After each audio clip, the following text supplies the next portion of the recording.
A toxicidade dos medicamentos, parte 1, publicado em Ensaios Clínicos em 1939. Além de já ter explicado a respeito da toxina da varíola, explanarei quão temível é a toxicidade dos medicamentos, ou seja, as toxinas medicamentosas. Até que ponto os tratamentos à base de medicamentos se infiltraram tão profundamente na humanidade, independentemente de tempo e lugar? Faz parte do senso comum o hábito de tomar remédio assim que se contrai uma doença, tal como comer quando se tem fome. No entanto, para minha surpresa, descobri que os medicamentos não atingem seu objetivo de cura. De maneira oposta, são toxinas assustadoras que produzem enfermidades. Apesar de se tratar de um grande e inacreditável problema, a verdade é sempre a verdade e nada pode ser feito a respeito. Nos tempos antigos, um célebre médico chinês disse: "No mundo não existe nada que possa ser chamado de medicamento. Tudo é veneno. Tomar um medicamento quando se adoece é curar um veneno com outro veneno." Li essas declarações em algum livro no passado. São palavras realmente sábias. Há também o seguinte provérbio: o veneno se transforma em medicamento. De fato, quando a dor é insuportável, a injeção de morfina consegue aliviá-la de imediato. Isso se dá porque os nervos que causam a dor são temporariamente anestesiados devido ao veneno dessa substância. A medicina já tem conhecimento disso. Anteriormente, expliquei que a origem da doença é o processo de purificação e esse processo é acompanhado de dor, a qual vem ser a enfermidade. Em outras palavras, é compreensível que todos os seres humanos detestem sentir dor e queiram livrar-se dela o quanto antes. Nesse caso, existem apenas duas maneiras de acabar com ela. Uma é expelir por completo todas as toxinas sem deixar qualquer resíduo. A outra é livrar-se temporariamente do sofrimento e retornar à condição anterior ao seu surgimento, o que significa interromper o processo de purificação e voltar ao estágio em que este não ocorre. No entanto, a eliminação completa de toxinas citada anteriormente é um método de cura natural e, portanto, leva tempo. Diante disso, o desejo de querer libertar-se rapidamente do sofrimento fez com que os tratamentos medicamentosos e todos os demais fossem criados. A medicina de até então não conhecia o princípio aqui exposto. Extraído do livro Alicerces do Paraíso, volume 7, página 43. A toxicidade dos medicamentos, parte 2, publicada em Ensaios Clínicos em 1939. Quando o indivíduo adoece, apresenta febre, dores, indisposição, tosse, bem como espelha e catarro. Ao se medicar, os sintomas se abrandam, e isso faz parecer que as doenças são curadas pelo medicamento. Entretanto, como já disse repetidas vezes, o consumo de substâncias tóxicas a que se dá o nome de remédios enfraquece o corpo inteiro. Em consequência disso, o processo de purificação se atenua e o sofrimento diminui. É o que ocorre. Se fosse apenas isso, não haveria transtorno. Todavia, o que será que acontece com essas toxinas introduzidas no organismo? Esse é o problema. Aqui vou dar uma explicação. Quando se ingere toxinas, ocorre um processo de eliminação das mesmas ou de desintoxicação do corpo. Entretanto, a maioria das toxinas às quais me refiro provém dos alimentos. E assim sendo, dentro do corpo humano existe uma força somente para o processo de desintoxicação alimentar, não restando força para que ao mesmo tempo ocorra o processo de desintoxicação de toxinas. Uma vez que a ação de eliminação das demais toxinas medicamentosas não é completamente realizada, uma parte delas permanece acumulada no corpo. Semelhante ao que ocorre com as toxinas hereditárias, acumulam-se nos pontos de concentração nervosa. Assim, pode-se constatar a seguinte lógica. Quando ocorre o processo de purificação e eliminação das toxinas hereditárias acumuladas, esse processo é interrompido e acrescentam-se novas toxinas medicamentosas. E esse é o resultado do tratamento com medicamentos. Dessa maneira, duplicam-se as toxinas solidificadas e ocorre o processo de purificação. Devido ao aumento da quantidade de toxinas, é evidente que o segundo processo de purificação será mais grave que o primeiro. No caso de reincidência, ou seja, de um segundo processo de purificação, o agravamento em relação ao primeiro se deve a este princípio. É por esta razão que pode ocorrer uma terceira ou quarta reincidência. Extraído do livro Alicerce do Paraíso, volume 7, página 45. O que é o resfriado? Publicado em A Verdadeira Face da Tuberculose, em 23 de novembro de 1943. Primeiramente, cabe uma reflexão. É possível evitar se resfriar no cotidiano? Talvez isso seja absolutamente impossível, pois acredita-se que contraímos resfriado devido à exposição à friagem. Assim sendo, trocar de roupa ao dormir ou ao se levantar, tomar banho, pegar chuva ou vento frio ao sair de casa são todas as oportunidades para contrair um resfriado e evitar completamente tais situações é extremamente difícil para qualquer um. Vou expor um ponto que as pessoas quase não percebem. Nem sempre o resfriado ocorre por conta da friagem. Isso porque, quando não há febre, a pessoa não se resfria, por mais que fique exposta ao ar frio.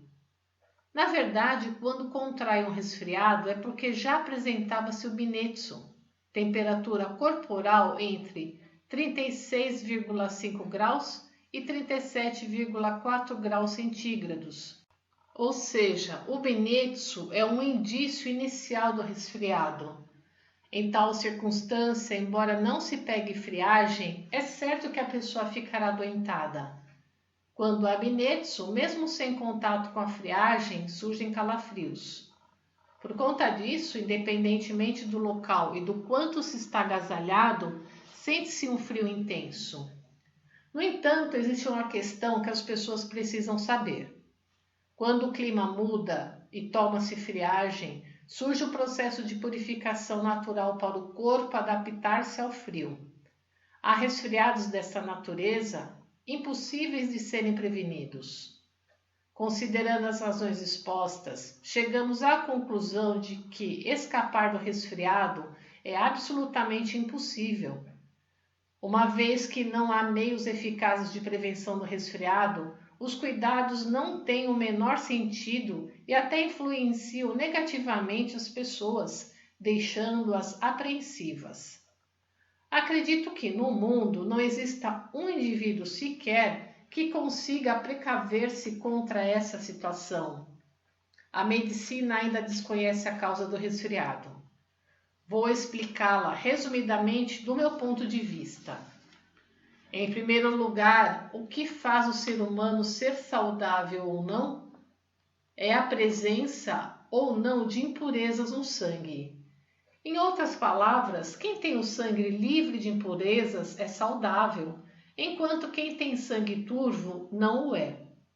Felizmente, graças ao ininterrupto processo purificador do organismo, as partículas impuras do sangue se reúnem em determinada parte do corpo e se solidificam. Conforme se tem outra oportunidade, esta é a primeira etapa do processo de purificação. Já na segunda etapa, inicia-se a eliminação das toxinas, conhecida como resfriado.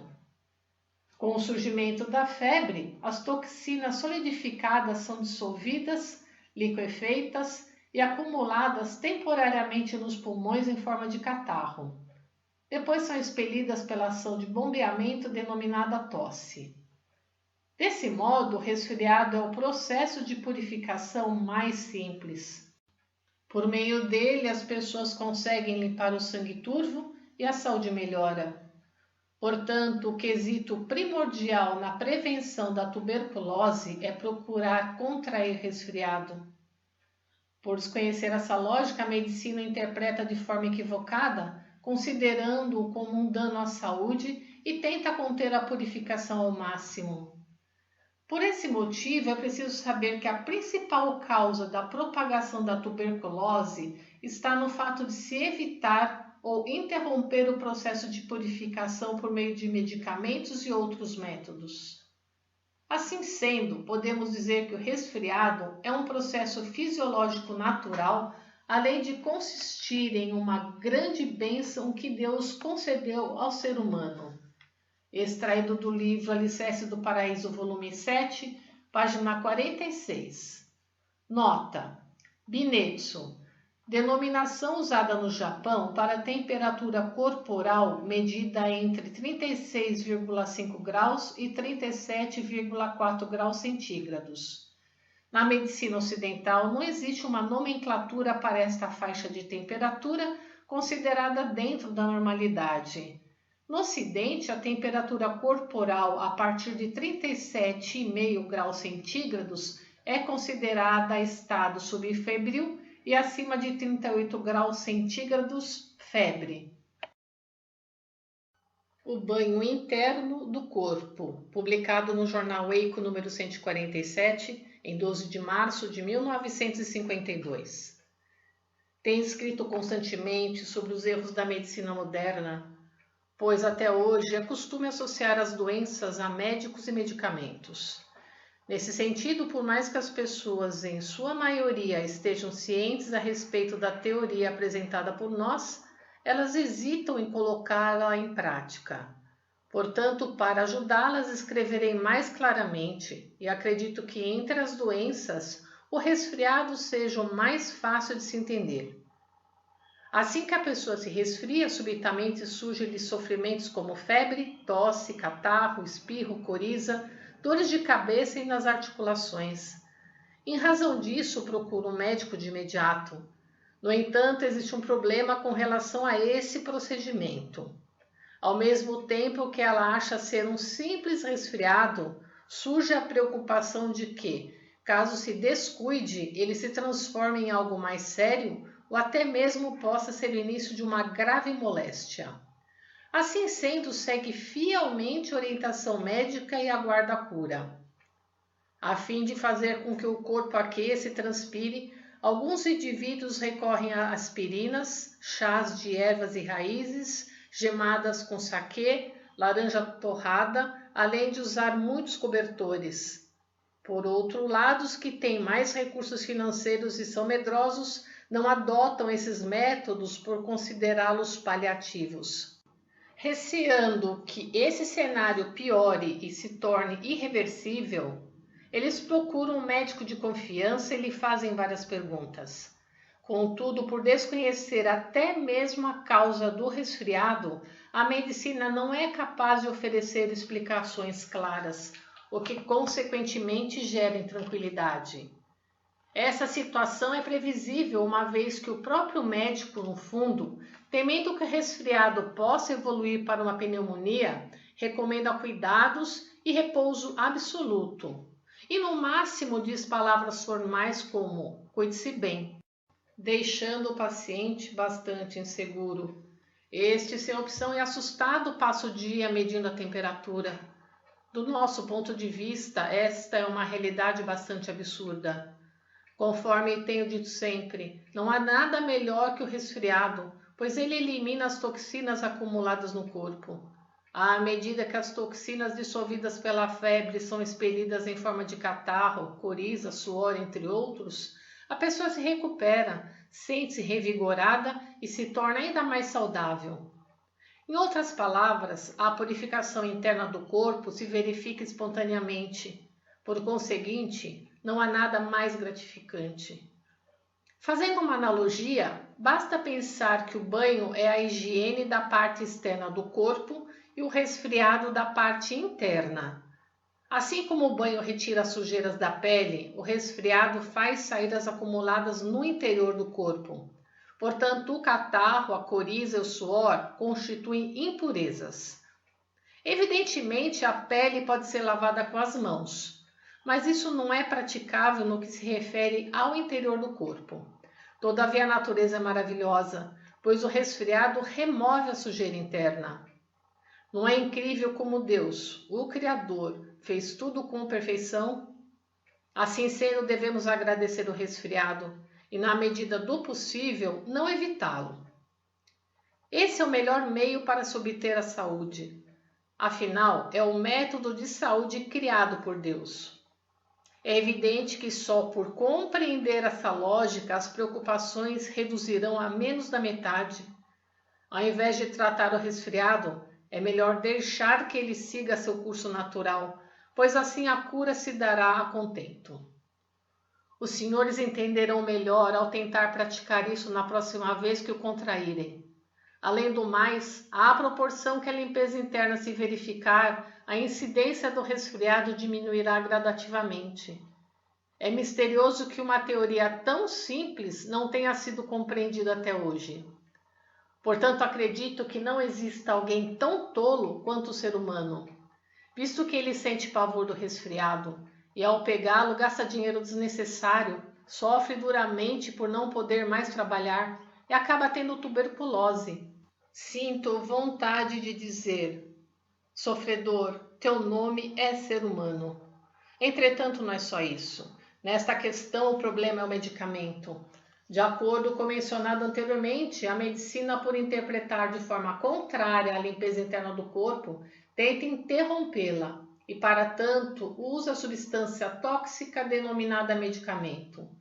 Contudo, no mundo não existe nenhum remédio realmente eficaz. Se precisasse citar algum, diria que é o arroz. Isso porque, além de ser altamente nutritivo e não intoxicar o organismo, é indispensável para o ser humano manter-se vivo. Por essa razão, aquilo que atualmente é apreciado e chamado de medicamento, na realidade não passa de veneno. E por seu efeito impedir a cura, não existe equívoco maior. Por que o ser humano incorreu em tão grave erro?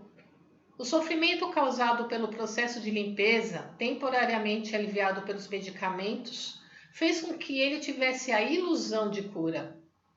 Com efeito, o medicamento é como se fosse um fruto proibido. Todavia, há algo ainda mais sério.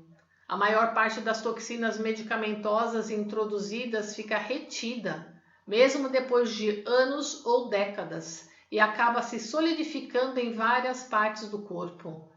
Isso desencadeia uma ação purificadora, que é o próprio resfriado. Se o deixarmos transcorrer sem interferência, com certeza a cura se sucederá.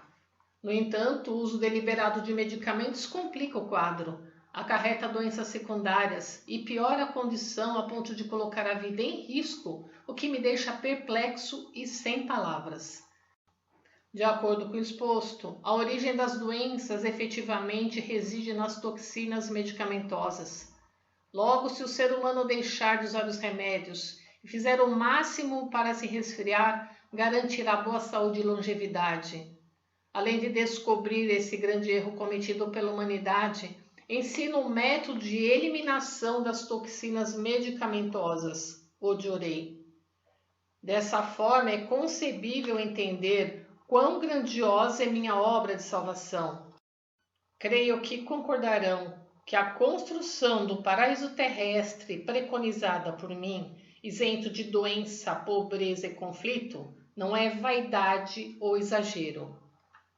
Extraído do livro Alicerce do Paraíso, volume 7, página 49. Força finita e força infinita. Data não especificada. É preciso saber que há distinção entre força finita e força infinita. No entanto, as pessoas de hoje logo pensam na força finita. Isso não surpreende, visto que se trata de uma sociedade fundamentada na cultura materialista. Devido a esse pensamento, o ser humano desconhece o que é verdadeiro e, portanto, age acreditando apenas na força limitada. Por essa razão, é grande o número de pessoas que fracassam. Sabe-se que há vários tipos de força finita.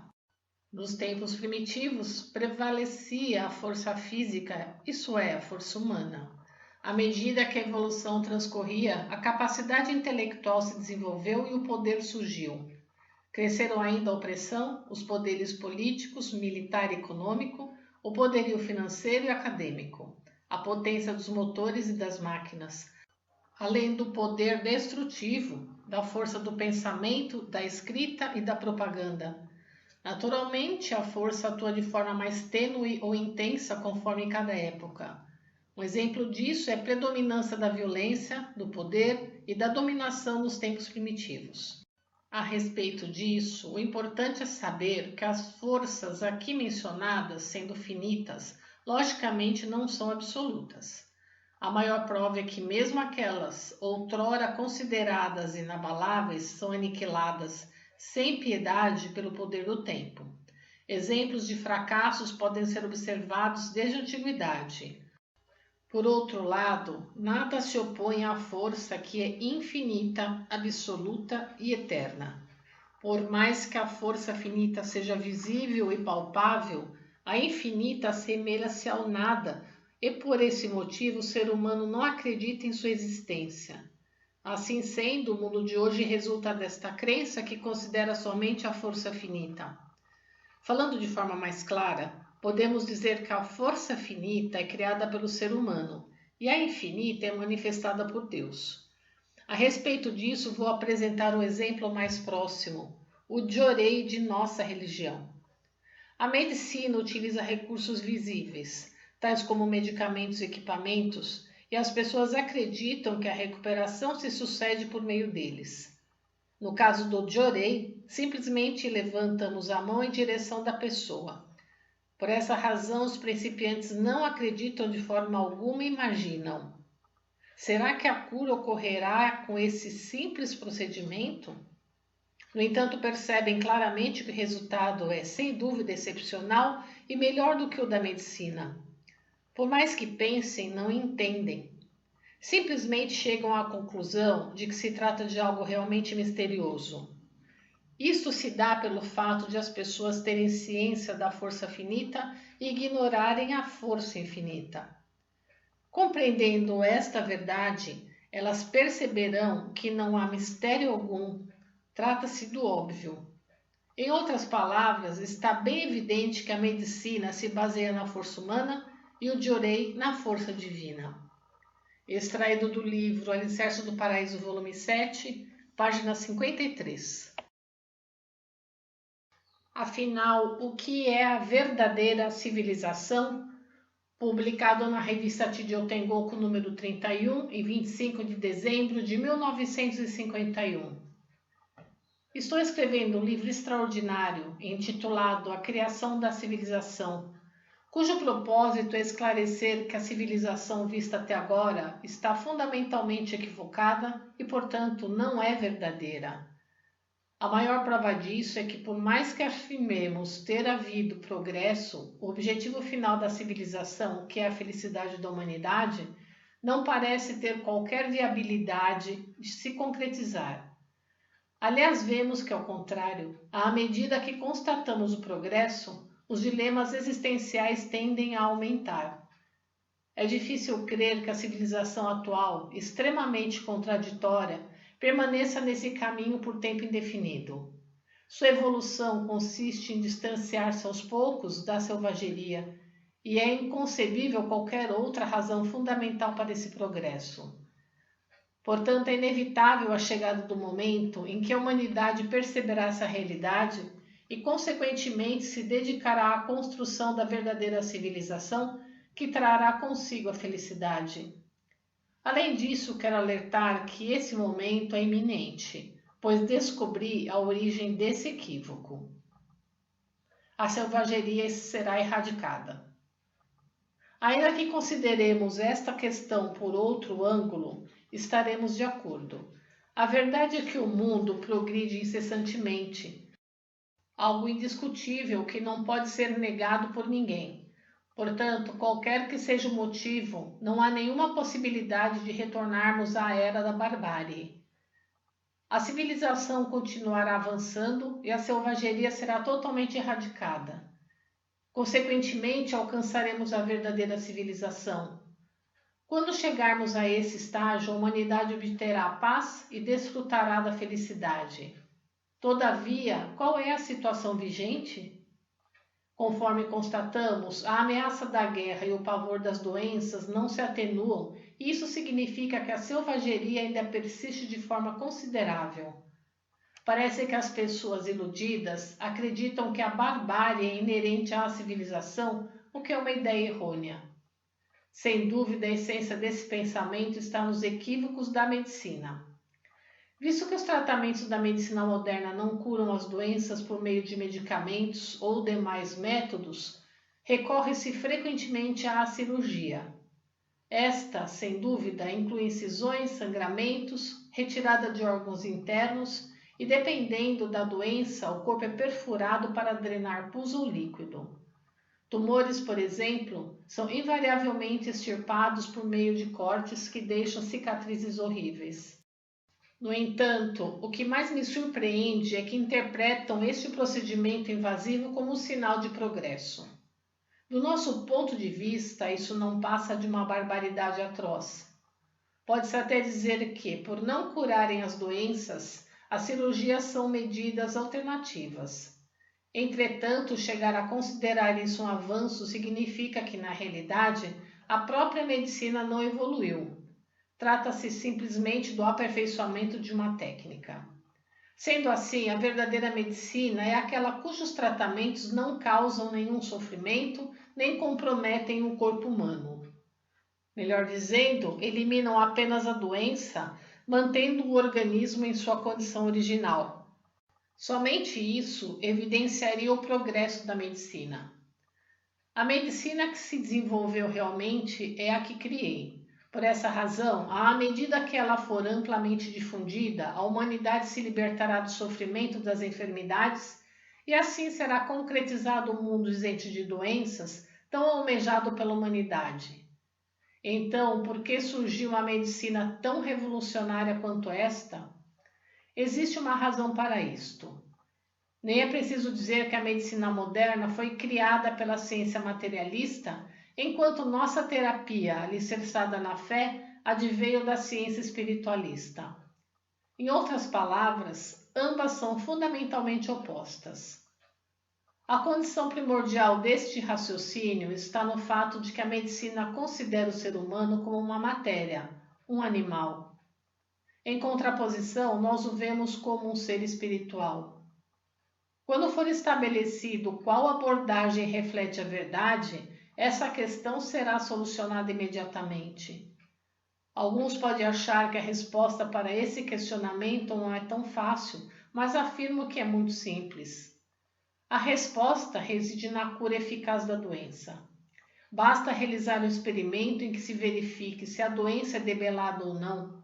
Não existe nenhum outro meio mais eficiente que este. Assim sendo, as autoridades médicas devem tentar o jorei de nossa igreja para resolver a questão de uma vez por todas. Por exemplo, ao comparar o tratamento médico convencional com o jorei em casos de apendicite ou alguma outra condição dolorosa, basta ver qual dos dois restabelece a saúde mais rápida e integralmente. Aquele que vencer representa a verdadeira medicina, isto é, não haverá a mínima necessidade de fundamentações ou raciocínios complexos para decidir. Uma vez que as pessoas dos dias de hoje, mesmo presenciando o resultado prático diante de si, têm o hábito de não acreditar em algo que não venha acompanhado de uma fundamentação teórica, apresento uma explicação detalhada no livro A Criação da Civilização, no capítulo sobre medicina. Nele explico com base científica a origem das bactérias, o que é de suma importância e ainda não foi esclarecido pela medicina contemporânea. Quem quer que leia essa explicação ficará convencido de meus argumentos. Afinal, porque até hoje a medicina materialista foi considerada absoluta, existe uma profunda razão.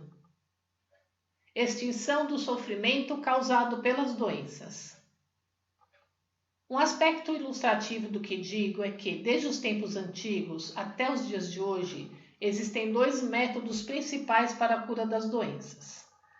O primeiro é espiritualista e consiste em rogar às divindades por intermédio de fervorosos pedidos de graça ou em buscar sacerdotes ou ascetas que intercederão em nome do doente por meio de orações, rituais de cura, limpeza espiritual, transferência da energia negativa para outro objeto, práticas de treinamento espiritual e outros. Ou seja, aborda a doença de maneira exclusivamente espiritual.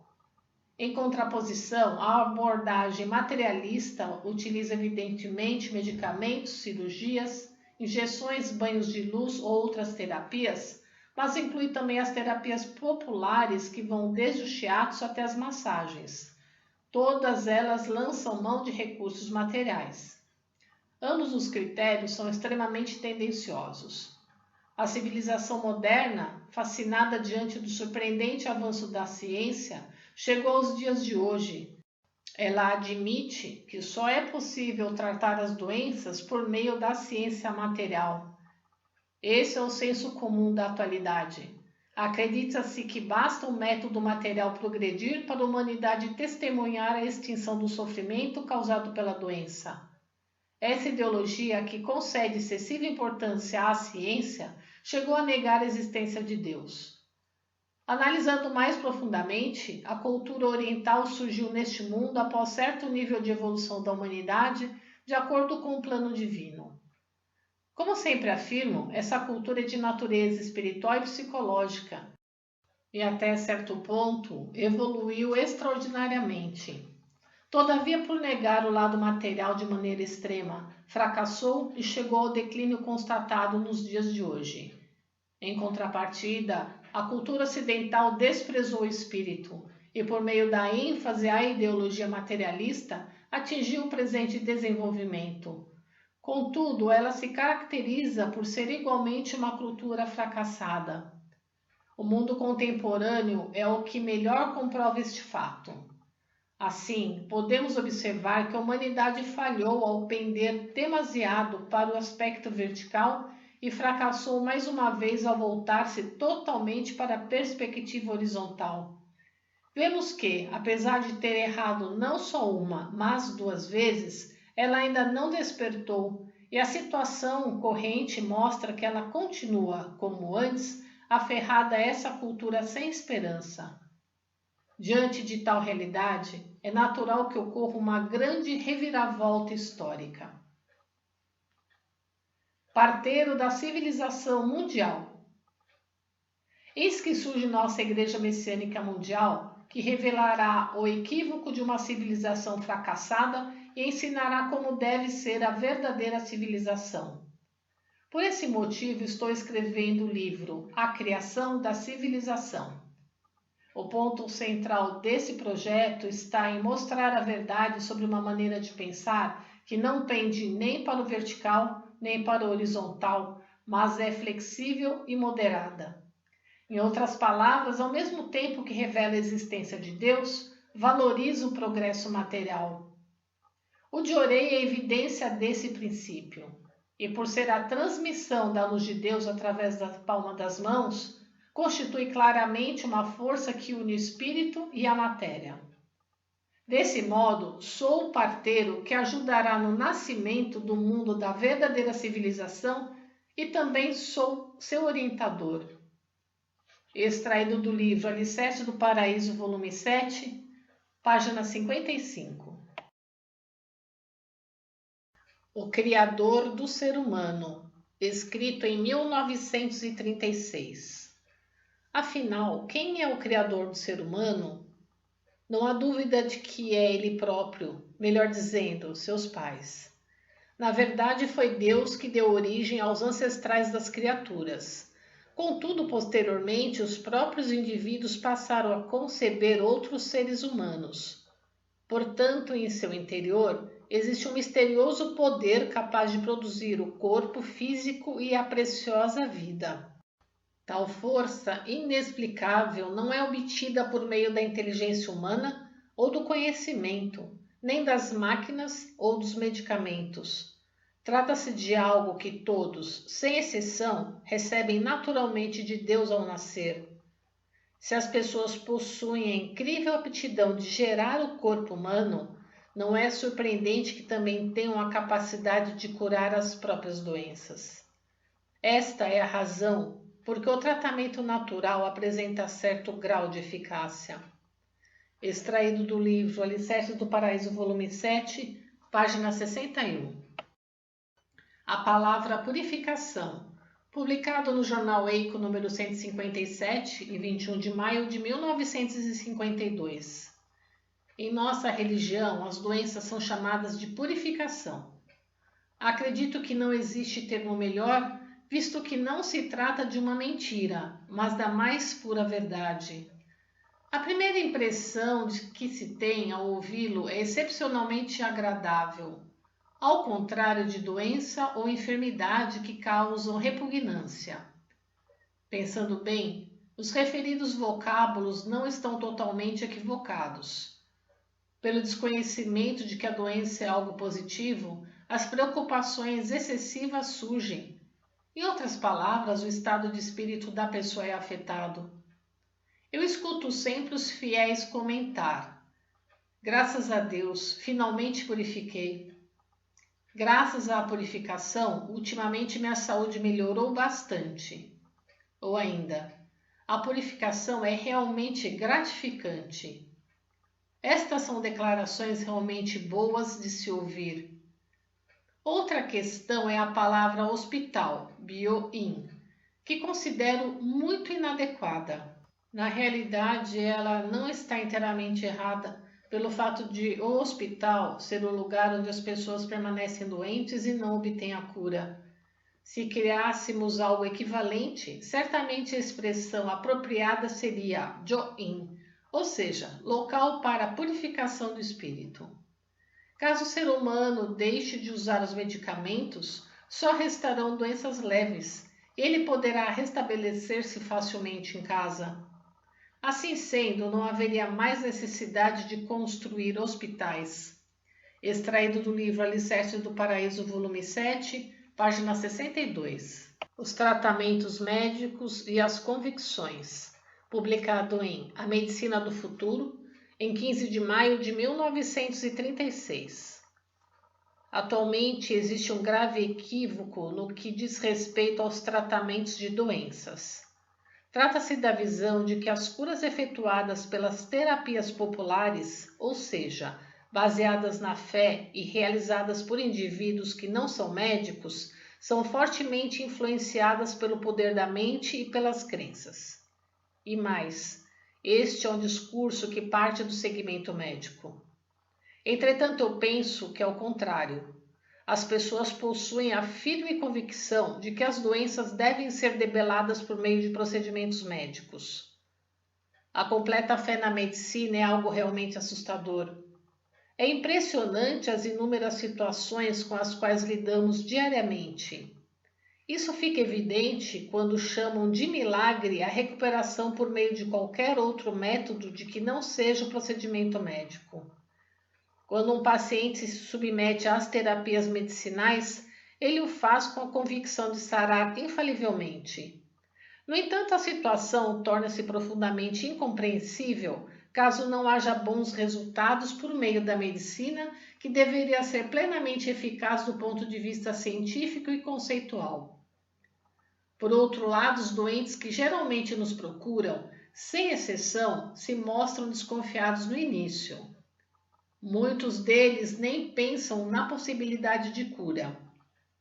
Após passar por procedimentos médicos e experimentar todos os demais métodos sem sucesso, fazem qualquer coisa para se salvar e chegam a nós pela indicação de alguém, declarando não ter mais para onde ir. Nessa situação, é como se apenas aguardassem um golpe da sorte de maneira semelhante a quem se dedica à especulação financeira.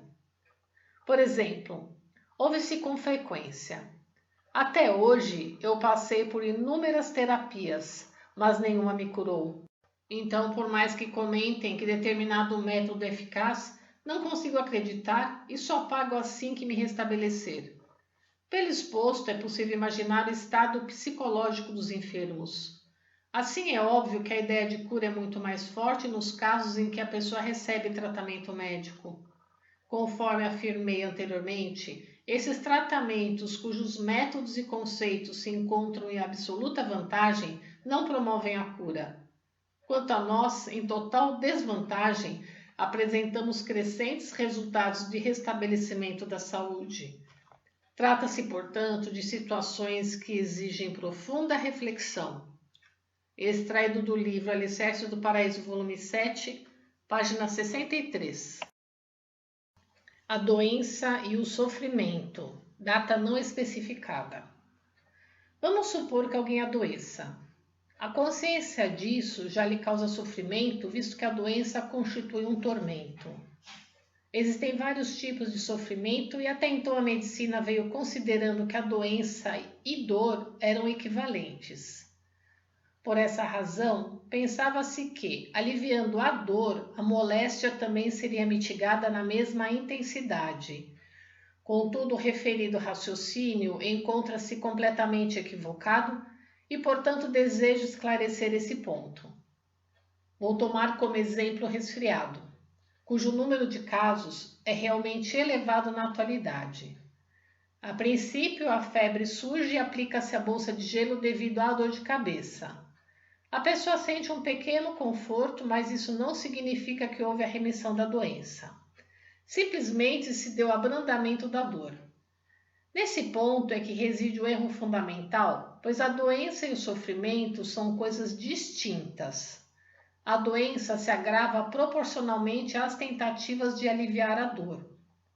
Acredito que as pessoas ficarão deveras atônitas ao tomarem conhecimento desta teoria.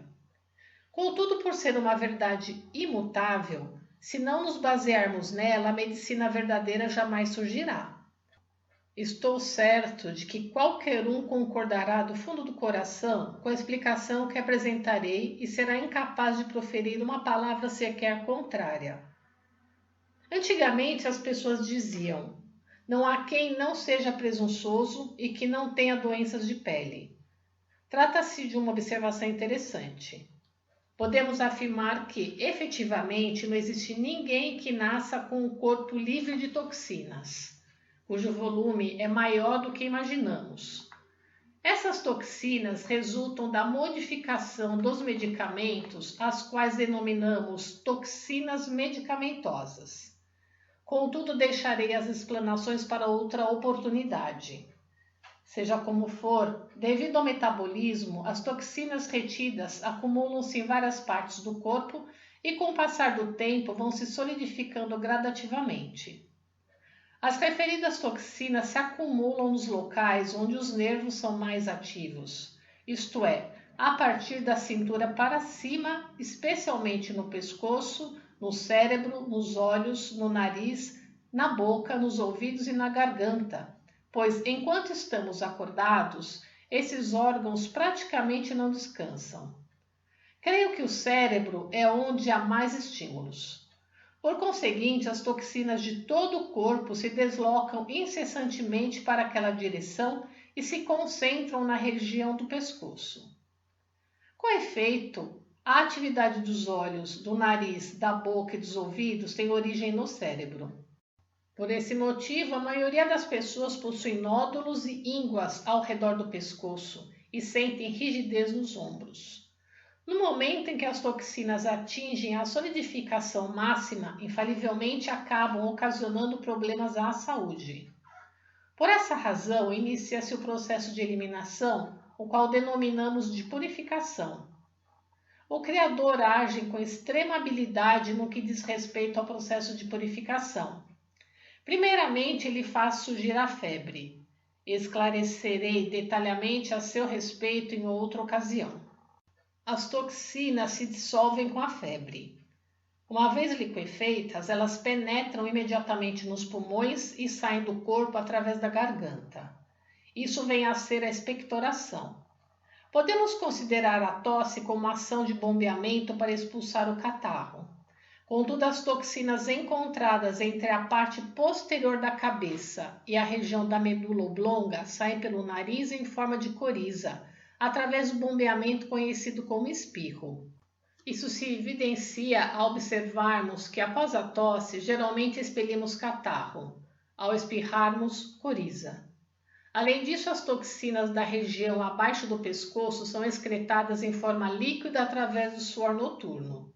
A dor de cabeça é decorrente do estímulo que os nervos sofrem quando as toxinas liquefeitas se movimentam, procurando uma saída. Essas toxinas convergem para os pulmões e são lançadas para fora em forma de catarro. Sobretudo, ao ministrarmos de orem na cabeça, instantaneamente ocorrem a tosse e a expectoração, isso abranda a dor de cabeça.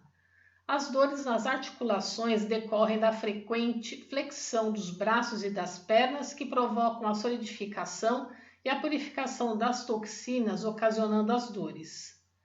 Esclareci que as enfermidades do ser humano vêm a ser a remoção das impurezas retidas no corpo. Portanto, não há nada mais gratificante que o resfriado, ou seja, não existe nada mais recompensador. De acordo com este princípio, a causa da saúde precária encontra-se no acúmulo de sujeiras e recupera-se a saúde por meio do processo de limpeza denominado doença. O sofrimento proveniente, portanto, vem a ser um tormento gratificante. Em outras palavras, se deixarmos esse processo seguir sem qualquer intervenção, não haverá sofrimento externo. No entanto, a medicina interpreta os sofrimentos decorrentes das moléstias de forma negativa e procura interrompê-los. Em outras palavras, o que deveria sair naturalmente é impedido. Esta ação provoca o choque entre a força da natureza e a humana, o que faz aumentar o sofrimento. Acredito que puderem entender o quão equivocada é a medicina atual, que progrediu interpretando essa maneira de contenção da força da natureza como um método de cura. Expliquei que, assim que as toxinas se solidificam em alguma parte do corpo, ocorre a purificação. Contudo, existe uma condição para que isso se suceda. Trata-se da vitalidade para eliminar as toxinas, isso é, a energia purificadora. Para obtê-la é preciso que o corpo físico esteja consideravelmente saudável, ou seja, que o metabolismo esteja em plena atividade.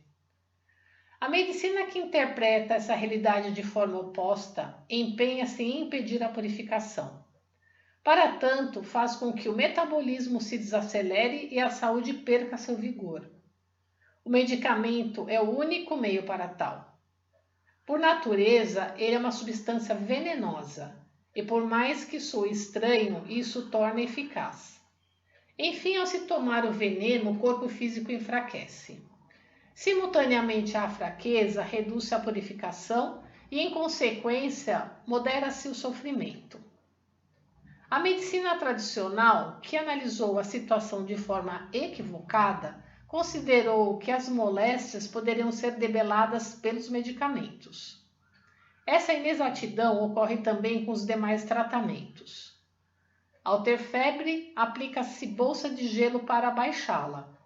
Por meio desse método, as toxinas que estavam se dissolvendo solidificam-se novamente. O repouso absoluto impede que a pessoa realize exercícios físicos e se configura como a melhor maneira de diminuir a força física. Por mais saudável que essa pessoa seja, se ficar assim por vários meses, o estômago se enfraquecerá e advirá a perda do apetite. Além disso, por falta de movimentos dos braços e das pernas, ela perderá peso e músculos, tornando-se fatalmente um enfermo em estado grave. Nem é preciso dizer o que aconteceria com alguém que já estivesse doente. A compressa é igualmente um meio de debilitar o corpo físico. O ser humano, além de respirar pelo nariz e pela boca, também o faz pelos poros, e esse método terapêutico impede que isso ocorra. Ao aplicá-la, a febre abaixa, as dores dessa região se atenuam, e isso evidencia que a purificação cessa apenas na área da aplicação. Assim sendo, os vários métodos praticados até hoje pela medicina nada mais são do que o alívio dos sofrimentos por meio do enfraquecimento do corpo físico e da interrupção da purificação. Por esse motivo, de algum modo, eles promovem a cura. Falando francamente, a medicina, no intuito de amenizar as dores e os sofrimentos da doença, ao contrário, agrava o quadro. Em outras palavras, a intenção é a cura, mas na prática ela impede o restabelecimento. Ah, que terrível engano! Extraído do livro Alicerce do Paraíso, volume 7, página 65. Sozinho não é suficiente. Desde os tempos antigos, a começar por Jesus Cristo, surgiram inúmeros homens santos que, com o propósito de salvar o ser humano, manifestaram milagres e realizaram grandes feitos que ainda hoje se distinguem de forma brilhante na história das religiões. Quando consideramos a cura de doenças, a realidade nos aponta que tal poder só era evidenciado de indivíduo para indivíduo. Sendo assim, é impossível que um único indivíduo, agindo sozinho, consiga salvar um grande número de doentes. Vejam Jesus Cristo. Ele fez com que um cego voltasse a enxergar e um paralítico a andar. Exorcizou o demônio de pessoas com doenças espirituais. E tudo isso constituiu maravilhosos milagres. Já que essas curas ocorriam individualmente, conforme já mencionei, é natural que não tenham atraído a atenção das multidões naquela época. Entretanto, a verdade é que os milhares de fiéis da nossa igreja operam diariamente milagres como os citados. Daqui em diante, o número de pessoas capacitadas a curar enfermidades aumentará vertiginosamente.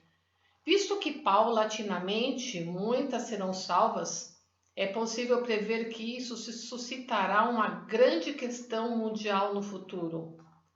Dessa forma, nosso método de tratamento de doenças é, sem dúvida, uma admirável medicina. Todavia, como nosso objetivo final é construir um mundo ideal e paradisíaco, almejar apenas a saúde física não é suficiente. Precisamos igualmente alcançar a saúde espiritual.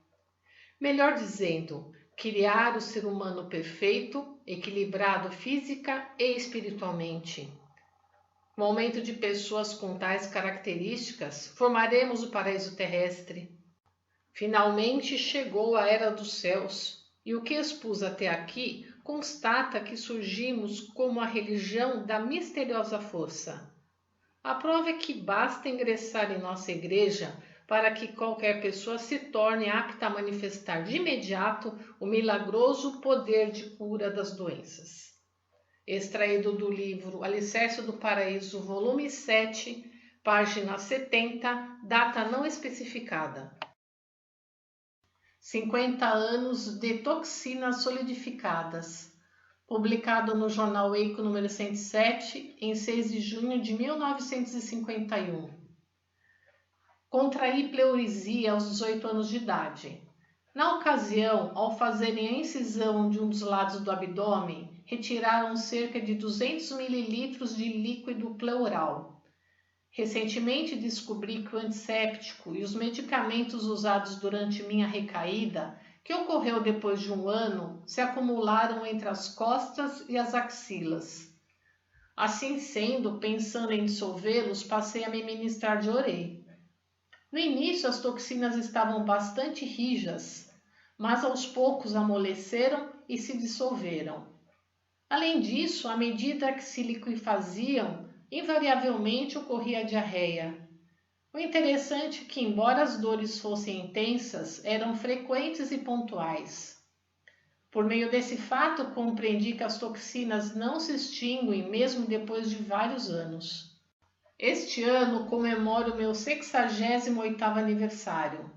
Portanto, isso significa que elas se solidificaram sem serem eliminadas por exatamente 50 anos. Se eu não tivesse conhecimento do Diorei, elas continuariam alojadas em meu corpo para sempre.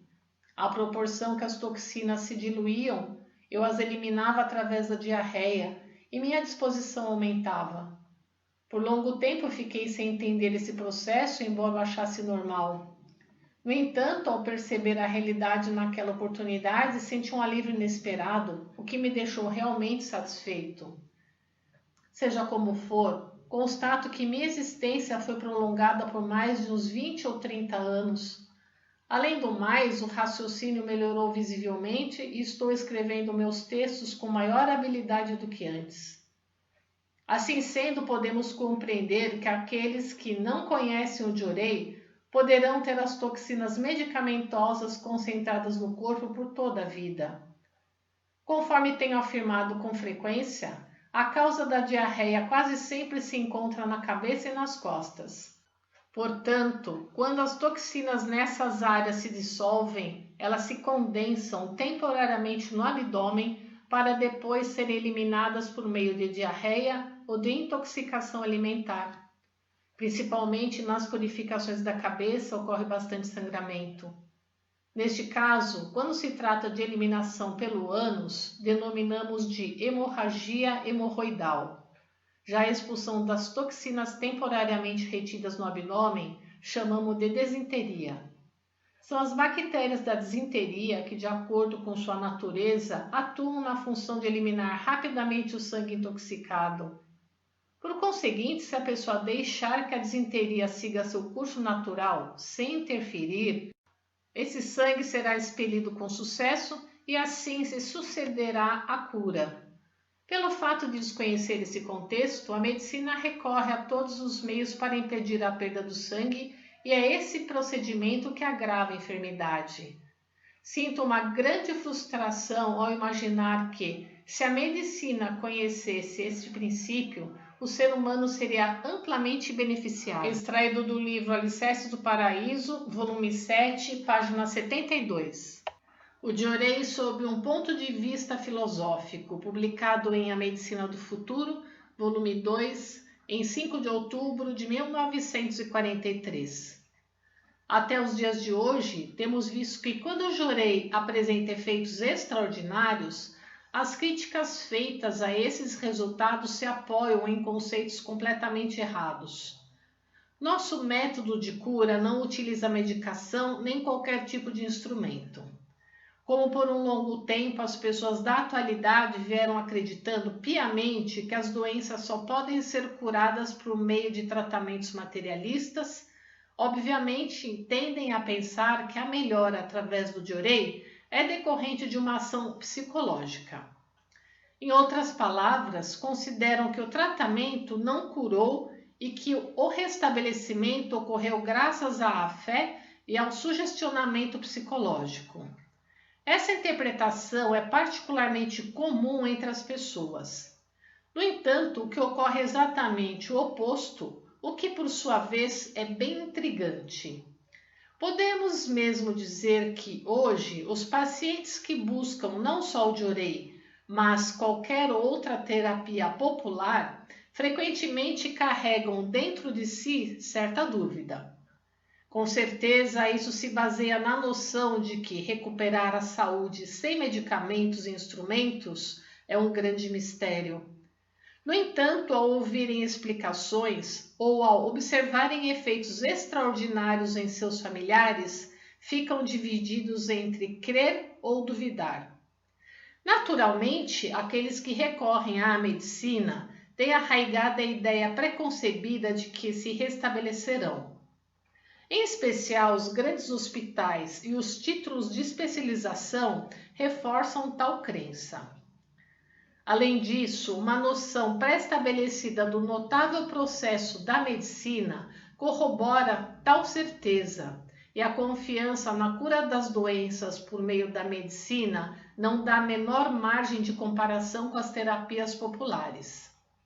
A prova disso está no fato de que, apesar de certo tratamento médico durar vários meses sem apresentar nenhum efeito, a convicção não diminui. Aliás, mesmo que a doença venha a se agravar no decorrer de 1 ou 2 anos, a credibilidade permanece inabalável, o que é surpreendente. Mesmo quando diagnósticos e tratamentos equivocados levam a um resultado desfavorável, na maioria das vezes não se levanta nenhuma dúvida. Observamos a mesma reação diante de óbitos causados por uma injeção ou das graves complicações em decorrência de um erro cirúrgico. Ao mesmo tempo, quando os maiores especialistas empregam os métodos mais avançados e, apesar disso, o paciente piora e a situação tem um desfecho infeliz, a interpretação é sempre complacente. Em geral, concluem que, se um grande médico se esforçou tanto e teve um resultado adverso, era o destino e não havia nada a ser feito. Em outras palavras, não há o menor ressentimento ou lamúria. No entanto, quando o erro médico é por demais evidente e resulta em um desfecho infeliz, mesmo que haja a possibilidade de um processo judicial, uma interpretação conveniente acaba prevalecendo e dizem: a esta altura não adianta reclamar, pois quem faleceu não ressuscitará. E assim a maioria dos casos acaba ficando por isso mesmo. E a que se deve essa fé absoluta na medicina? Tenho observado que hoje, quando as pessoas se veem diante de um fato, tendem a valorizar extremamente as aparências, teorias e tradições. Por falar nisso, na mocidade, interessei-me por filosofia e admirava, em particular, a teoria do conceituado filósofo francês Henri Bergson. Os seguintes pontos me cativaram profundamente: teoria da intuição e tudo muda constantemente. E o que isso quer dizer? Tentarei explicar brevemente suas ideias. Geralmente o ser humano tem dificuldade para seguir a intuição quando está diante de um fato. Afinal de contas, as ideias que se tem no presente nunca são completamente neutras. A educação, os hábitos, a tradição e outros fatores semelhantes existem de forma conjunta e latente, influenciando a maneira de pensar como uma trava solidificada. Portanto, em tais ocasiões, é praticamente impossível evitar que essa trava, em maior ou menor escala, influencie a perspectiva. Esse conceito geral impede que a essência dos fatos seja entendida tal como é, ou seja, a trava mencionada age como um filtro, criando uma visão preconceituosa. Para compreender os fatos sem o menor equívoco, é preciso colocar-se em um estado de espírito em que tal bloqueio não atrapalhe em absoluto. Bergson denominou esse estado de espírito de eu do momento. Um eu sem passado nem futuro, que não leva ambos em consideração e não tem preconceitos. Quando esse eu do momento observa os fatos, a intuição age livre de obstáculos. Esta é a única forma correta de percebê-los. Já a teoria tudo muda constantemente significa que tudo que existe está em contínua transformação sem parar um segundo sequer. Em outros termos, o mundo, o Japão e o eu de ontem não são obviamente os mesmos de hoje. Evidentemente, o mesmo ocorre com a cultura, a medicina, a economia e a arte.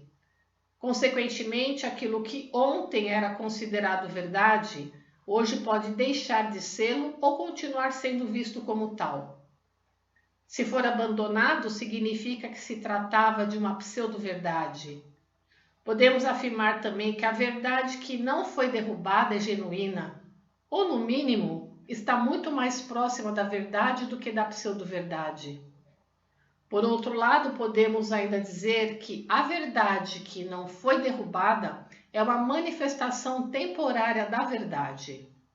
Vejam, vários exemplos históricos nos mostram que o que foi considerado como verdade suprema por décadas ou séculos revelou-se ser um contrassenso. Acredito que a filosofia de Bergson exposta aqui é bastante útil na compreensão da verdade sobre nosso tratamento e o da medicina ocidental. Gostaria ainda de ressaltar um ponto. Conforme já apontei no início deste livro, a maioria das pessoas que vêm à nossa procura o fazem porque não obtêm a cura por meio do tratamento médico convencional, no qual acreditam piamente. Isso resulta em um desfecho surpreendente em que aqueles que não se restabeleceram por meio da medicina na qual confiavam, acabam se recuperando por meio de uma terapia da qual duvidavam. Este fato por si só nos leva a concluir que há realmente uma diferença na eficácia de ambos os tratamentos. À vista disso, o poder de nossa terapia transcende o efeito psicológico. Extraído do livro Alicerce do Paraíso, volume 7, página 74. As doenças se curam naturalmente, publicado no Jornal Ricari número 3, em 30 de março de 1949. Há pessoas que estão fazendo todo o possível para prejudicar nossa religião, recorrendo à tática de enviar cartas aos órgãos fiscalizadores. Além de expedi-las, elas têm utilizado ao máximo os meios de comunicação para espalhar boatos de forma bastante ofensiva. Recentemente, durante uma gravação de rua na cidade de Takayama, tais pessoas reuniram um grande número de aliados e dirigiram acusações contra nós. Presume-se que havia muitos cúmplices, pois alguns deles gritavam coisas completamente infundadas. Parece que toda essa situação está deixando as autoridades mais vigilantes. De maneira contrária, essas difamações, em vez de influenciarem negativamente o desenvolvimento da Igreja, parecem acelerar seu crescimento. De acordo com a vontade de Deus, estamos empenhados em cumprir a missão divina de salvar e conduzir o maior número de pessoas ao caminho da felicidade. Dirigentes e membros, respeitando a lei e sendo cautelosos em suas palavras e ações, têm se dedicado constantemente com afinco e sinceridade. Sendo assim, qualquer pessoa que investigue a fundo nossa instituição se arrepende das inúmeras deturpações feitas até agora. Como resultado, tenho recebido inúmeros pedidos de desculpas. Aqueles que procuram atacar nossa religião são comparáveis a Devadatta, que se opôs a Buda. É evidente que, como último recurso, estão tramando para nos culpar pela violação das leis da medicina ou pela interferência nas práticas médicas. Portanto, é fácil supor que os difamadores têm alguma ligação com a área da saúde, a indústria farmacêutica ou a medicina popular. Há quem tente propositalmente fazer parecer que somos especialistas no tratamento de doenças. Contudo, pessoas assim são irremediáveis e dignas de repulsa. Temos buscado construir um mundo sem doenças, pobreza e conflito, que é constantemente ensinado por nossa religião. Portanto, antes de mais nada, devemos adquirir a completa saúde, que constitui o ponto central daqueles 3 infortúnios. Sem saúde, não existe salvação. Há pessoas de fé que se dizem salvas mesmo sofrendo de doenças, mas isso constitui um grande erro. Embora estejam salvas espiritualmente, não o estão fisicamente, ou seja, a salvação realizou-se apenas pela metade. Isso se dá porque as religiões de até então salvavam apenas o espírito, não alcançando o corpo físico. Sua força, infelizmente, era insuficiente. Eis a razão pela qual, durante longo tempo, se considerou que as religiões deveriam salvar apenas espiritualmente. Os próprios estudiosos de religiões acabaram por estabelecer hábeis teorias segundo as quais as religiões que salvam o corpo físico são malignas. Baseados nessa visão paradoxal, eles difundiram a versão absolutamente equivocada de que as religiões que curam doenças ou tiram as pessoas da pobreza são de baixo nível por visarem as graças recebidas nesta vida. Ocorre, porém, que os messiânicos recebem abundantes graças nesta vida, o que seria impossível nas religiões tradicionais. Doentes que, desenganados pelos médicos, não obtinham cura por nenhum outro método, melhoram rapidamente e se recuperam. Fatos surpreendentes como esses constituem grandes problemas para os médicos. Conforme disse anteriormente, não me surpreende que alguns deles comecem a agir imprudentemente. Mesmo sob a crítica de todos os setores da sociedade, é natural que nossa religião continue expandindo. Do ponto de vista religioso, não é que os ministros da nossa igreja desejem curar doentes. Atendendo aos pedidos, eles apenas purificam o espírito dos doentes por meio do Jorei. Purificando-se o espírito, a doença se cura naturalmente. O ponto mais importante é o seguinte: não curamos as doenças, são as doenças que se curam naturalmente. É, pois, efetivamente incompreensível em que ponto exatamente isso infringe a lei ou causa danos à sociedade. Tenho recebido muitas cartas de agradecimento que relatam a salvação por meio do Jorei. A quantidade de cartas é tão grande que as páginas da revista mensal Chijo Tengoku e do jornal Hikari são insuficientes para publicá-las. Isso atesta o número de pessoas que têm suas vidas salvas, mostrando quanto temos contribuído para o bem-estar social. Gostaria até que fizessem uma pesquisa para comprovar a veracidade do que estou dizendo. Quanto aos relatos daqueles que foram salvos, não há a menor intenção de exagerar, pois temos como princípio que as pessoas os redijam de próprio punho, tal como os fatos ocorreram. Quando não conseguem escrever, a experiência é narrada e posteriormente transcrita. O nome e o endereço das pessoas são fornecidos com todos os detalhes e, se alguém duvidar, o melhor é visitá-las e perguntar-lhes diretamente. Temos trabalhado com o grande objetivo de reconstruir um novo Japão, mas há criaturas extremamente levianas que, não sei se consciente ou inconscientemente, procuram criar-nos fortes barreiras, o que é uma atitude realmente lamentável. Uma vez que a força que salva o ser humano do seu maior sofrimento, que é a doença, é superior à dos tratamentos existentes, essas pessoas procuram esmagar-nos por todos os meios. É difícil expressar em palavras ou avaliar tudo isso. Na verdade, o correto não seria que nossas atividades fossem recomendadas pelos setores públicos e privados? Isso porque está claro que, à medida que o Jorei da nossa religião for amplamente difundido, tanto a tuberculose quanto as doenças contagiosas e todas as outras não solucionadas pela medicina se reduzirão gradativamente. Portanto, o surgimento de um Japão sadio não é nada difícil. Nesse sentido, os obstáculos às atividades de salvação da nossa religião nada fazem além de retardar o surgimento de um Japão saudável. Portanto, tais obstáculos realmente constituem um imenso mal social. Oremos com todo fervor para que essas pessoas despertem o quanto antes para este fato. Extraído do livro Alicerce do Paraíso, volume 7, página 78. Compartilhe os ensinamentos de Meishu Sama.